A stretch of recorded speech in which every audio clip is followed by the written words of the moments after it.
Forget patience. Skip the intro. Things are getting real for the Las Vegas Raiders, and nobody is paying attention to what actually matters. While most people out there are hyping up our new quarterback Fernando Mendoza or debating Klint Kubiak's scheme, our season is facing a real risk behind the scenes. After all, who is going to give Maxx Crosby the support he needs so he doesn't become a permanent target for double teams all year long? And even worse, if the main plan for our ground game fails, do we have a real plan B? Or are we just going to burn a rookie for nothing? Buckle up and hit that like button right now, because today was crazy, and the truth needs to be told. Listen up, Raider Nation.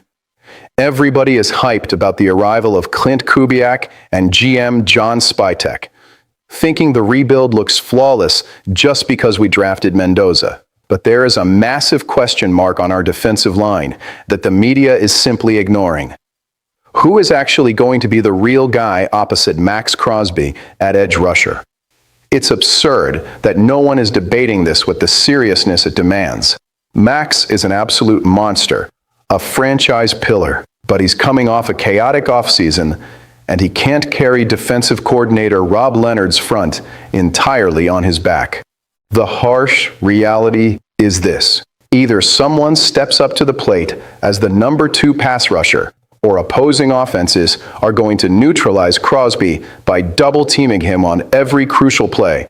In the past, Malcolm Koonce started to emerge as that ideal partner, but that damn ACL tear put everything on hold. He's still fighting to get back into game shape.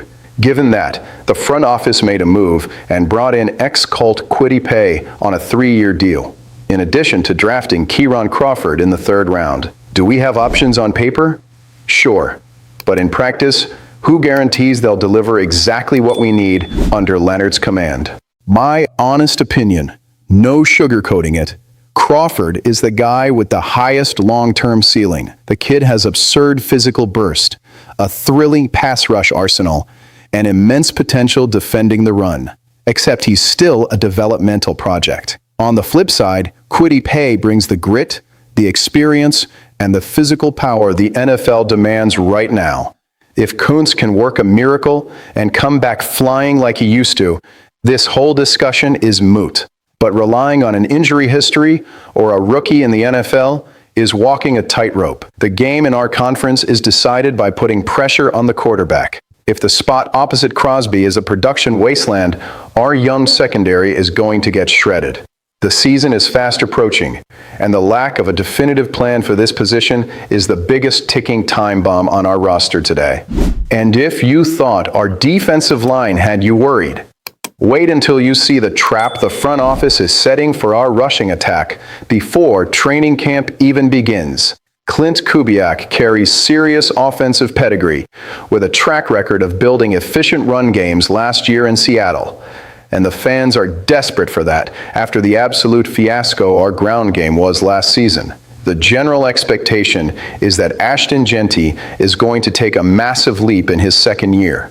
He showed flashes of brilliance as a rookie, but let's be honest, he was ridiculously inefficient. Now, the coaching staff can't just fold their arms, say Jeanty will magically break out because Rick Dennison is fixing the offensive line, and call it a day. That is the worst possible management process. We need an insurance policy like yesterday. The front office drafted Mike Washington Jr. in the 4th round, but putting the responsibility of being the immediate backup to an unstable 2nd-year back on the shoulders of a day 3 rookie is flirting with disaster. If Jeanty struggles or gets hurt, our offense turns into a runaway train. That's why John Spytek needs to hit the panic button and sign a veteran running back immediately before the market completely dries up. We have the cap space and the time to make this move. Imagine bringing a guy like Nick Chubb to this roster, even if it's just for 1 year.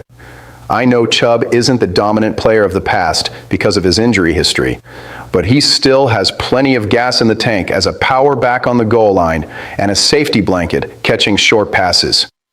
Having a veteran of that caliber in the locker room completely changes the level of the rotation. It would keep the rookie Washington protected as the 3rd option with no pressure, and give Kubiak the consistency he needs to punch it in the red zone. If the front office sits on their hands and goes into training camp thinking the running back room is set, we're going to pay a heavy price when the real games start.